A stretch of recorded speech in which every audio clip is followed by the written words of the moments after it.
All right, George Rose, you said there would be a surprising fight announcement this week, but I don't think anyone thought that Keith Thurman versus Brock Jarvis. Thoughts on this one? Yeah, look, it was a hard one to keep under wraps. I know that everybody had their predictions on what it was going to be, but man, for me, this is a perfect way for us to start the year. Brock back in the ring, back in action against Keith Thurman. Keith Thurman coming out to Australia, like that's huge for us to have Keith coming out here, fighting here in Sydney, and everybody here in Sydney getting the opportunity to see him live against one of our own. How does sort of come about this fight?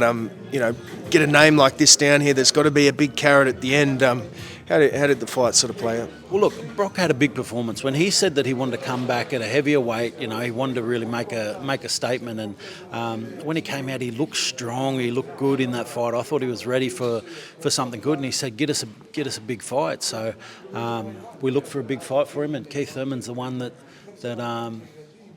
popped up, and we've just been able to make it happen. And Brock said yes, Keith said yes, and it just it worked out like the dream outcome for us. A guy like Keith Thurman, who's one of the great talkers in boxing, and Brock Jarvis, who for us is one of the great rising prospects in Australian boxing. He's a guy that everybody wants to be in the ring with because people are interested in Brock. He's got a great team behind him, and so when he wanted a big fight, we made it happen.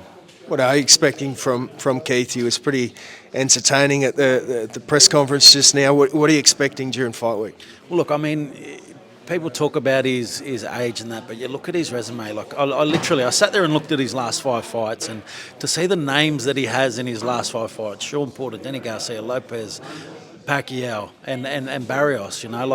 It's a crazy resume. It's a crazy resume. The fact that we've got him coming out here, he's a guy that's never shied away from a big fight.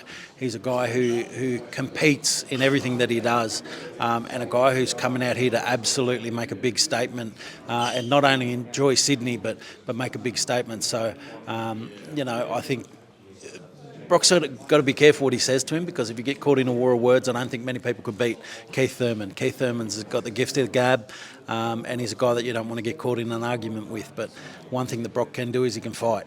So try and avoid the back and forth, but get in the ring and make it happen. But I'm looking forward to Keith Thurman getting out here and the Australian public getting to experience what a superstar of boxing looks like. Playing hypotheticals here, win for Keith Thurman, obviously is a potential fight with Tszyu. A win for Brock Jarvis, could he go in the ring to fight Tszyu? What's at stake here for both of these guys? Well, it's a huge fight. Like we talked about, when Tim was going to fight Keith Thurman, it was to open him up to that US market, and to send him on to bigger and better things. That's what Keith Thurman presents for Brock Jarvis, is a win over Keith Thurman opens him up for huge opportunities. And it's the same for Keith. Keith comes out and puts on a big performance. If he's able to put on a big performance against Brock, it shows that he's still got it, that he's still a guy to be reckoned with, and a guy that can get in the ring with anyone. So big picture, whoever wins this fight gets big opportunities. Saw Michael Zarafa here today as well. He's on the card. He had some choice words for Tszyu. Where is that fight? Because, we keep seeing articles the fight, it could happen, but then Tim says, I'll never fight Michael Zarafa. Where is that potential fight at? Well, right now there's nothing. There's nothing signed, there's nothing happening. So right now they've both got fights penciled in. And it's a year for both of them to come back. They both lost world title fights in their last fight, so they've both got to get back in the ring and get back in the winner's circle. So I think for both of them, that's what the start of the year is about, is getting back in the ring, getting active, and seeing where their hunger's at, seeing where their ability's at. And I know Zarafa really wants that fight, so he's a person who will keep talking about it, talking about the opportunity. But Nikita Tszyu's on the rise as well too, so you've got to be aware of that, is that you call one Tszyu, if one Tszyu is unavailable, there's another one there too that can fight, that can absolutely fight, and he's going to have a big year this year too, Nikita Tszyu.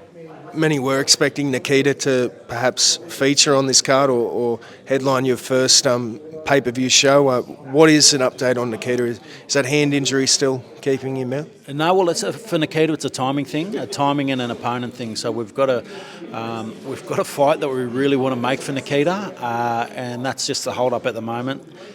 is locking that fight away, and there'll be a really good announcement coming for Nikita Tszyu very soon.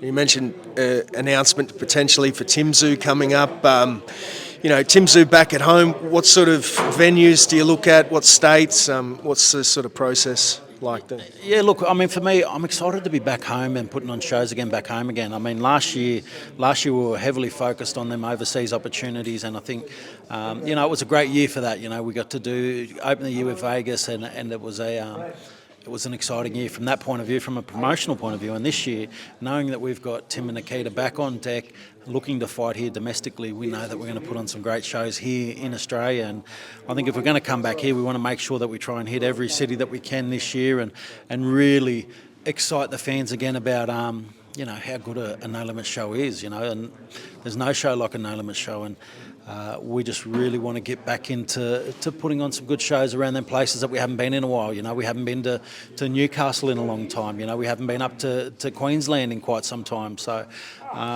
to be back here and putting on big shows again, that's the goal for this year. And the exciting thing is we've got absolute superstars to headline it. So on Tszyu, saw Sebastian Fondora and his fight against Errol Spence fall over. People have been wondering, is there a path back towards Fondora for Tszyu? Where do you see Tszyu's path this year? Yeah, look, I think for Tim, it's getting back in the ring. Getting back in the ring, getting back in the winner's circle. That's the first step. He's back in training now. He's feeling good. He's happy. He's excited for 2025. And I think that's something that should excite us all, because we know the energy and the buzz that comes around a Tszyu show, and the fact that we're going to be able to put a few of them on this year here in Australia will be really exciting. But there's a path there. There's still great fights for Tim ahead, and how he bounces back and what he does in his next few fights will decide where he finishes the year at. But I still think he's the best in the division, without a doubt. And I think he had an off night, and I still think he's the best in the division. So for me, I'm looking forward to seeing Tim back in action, making statements, and then stepping his way back to where he belongs, and that's standing at the top of the tree with belts around his waist. Now, we spoke about this the other day. Devastating news for Sam Goodman. Any update there? Does that mandatory status? Where's that at? Yeah, look, for now, Sam's still shattered, absolutely shattered by it. We're still talking with the sanctioning bodies at the moment about where it stands. There's a medical injury that stopped the fight from going ahead, and shattering for Sam, shattering for us, shattering for all of Australia. It was a big opportunity to be, the greatest upset that we've seen in Australian boxing, and probably one of the biggest we've seen in Australian sport.